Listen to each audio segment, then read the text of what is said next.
அஸ்ஸலாமு அலைக்கும் வரஹ்மத்துல்லாஹி வபரகாத்துஹு. அல்ஹம்துலில்லாஹ். அல்லாஹும்ம ஸல்லி அலா முஹம்மதின் வ அலா ஆலி முஹம்மதின் வபாரிக் வஸல்லிம். அல்லாஹ்வின் நல்லடியார்களே, இன்னைக்கு போர் தொடங்கி 92 நாளை கடந்திருக்கக்கூடிய நிலையில ஒரு நல்ல ஒரு செய்தி வந்திருக்குது.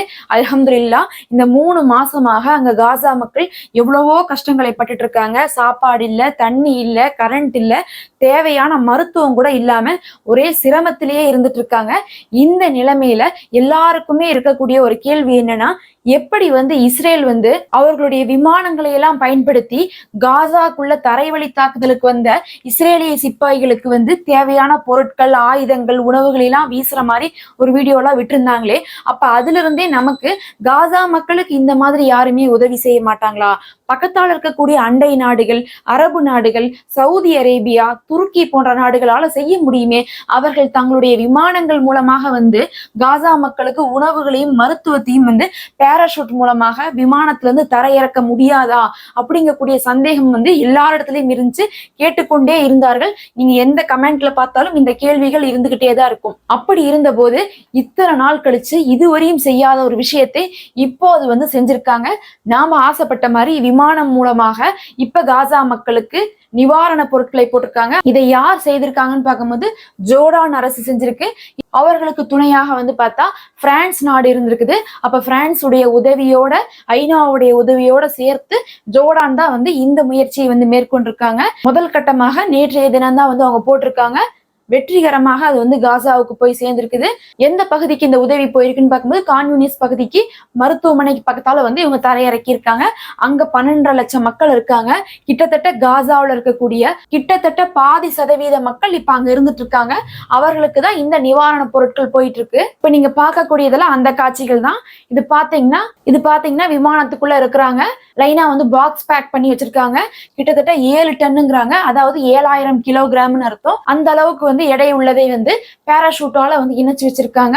அதை ஜிபிஎஸ் மூலமாக இயக்கி விமானத்திலிருந்து அதை வெளியே தள்ளினதுக்கு அப்புறம் பேராஷூட் ஓபன் ஆயிரும். அதை ஜிபிஎஸ் வச்சே கரெக்டான லொகேஷன்ல போய் லேண்ட் பண்ணிருக்காங்க. அப்ப ஏன் இத்தனை நாளா இதை செய்யல அப்படிங்கக்கூடிய கேள்வி வரும் நமக்கு.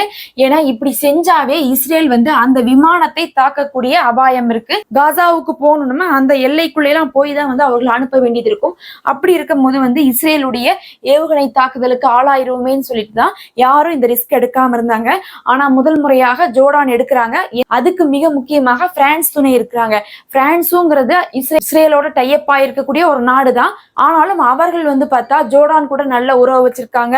அவர்களுடைய ஏர்பேஸ் எல்லாம் ஜோர்டான்ல இருக்கு. அதனாலதான் ஜோர்டான் பிரான்ஸ் உடைய உதவியோட இந்த காரியத்தை செஞ்சிருக்காங்க. இப்ப இந்த விமானத்தை தாக்குனா இஸ்ரேலுக்கு தான் பிரச்சனை. பிரான்ஸோட இருக்கக்கூடிய உறவு முறிஞ்சிரும்.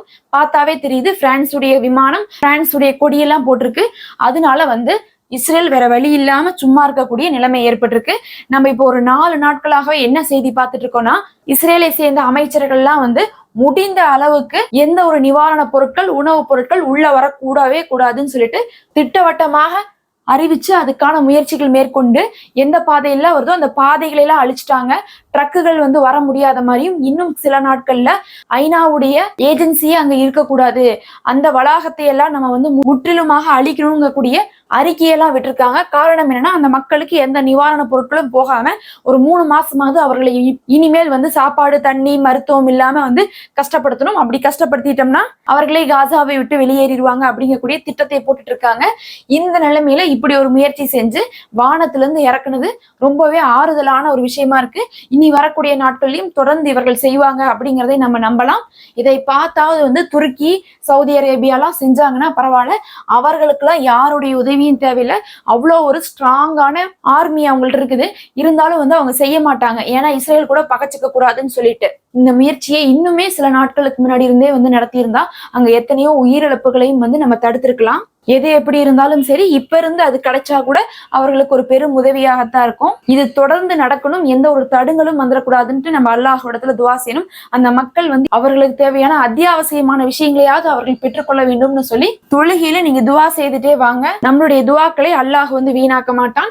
காசா மக்கள் நிச்சயமாக இப்போது சந்தோஷமாக இருப்பாங்க. அந்த பகுதியில இருந்தவங்க எல்லாம் இப்படி ஒரு முயற்சி எடுத்திருக்காங்களே நமக்காகன்னு சொல்லிட்டு அல்ஹம்துலில்லாஹ். இன்னும் சப்ஸ்கிரைப் பண்ணாதவங்க மறக்காம சப்ஸ்கிரைப் பண்ணிக்கோங்க. நம்ம அடுத்த ஒரு காணொலியில இன்னும் சில தகவல்களை பத்தி பார்க்கலாம். தொடர்ந்து நம்மளோடு இணைந்திருங்கள்.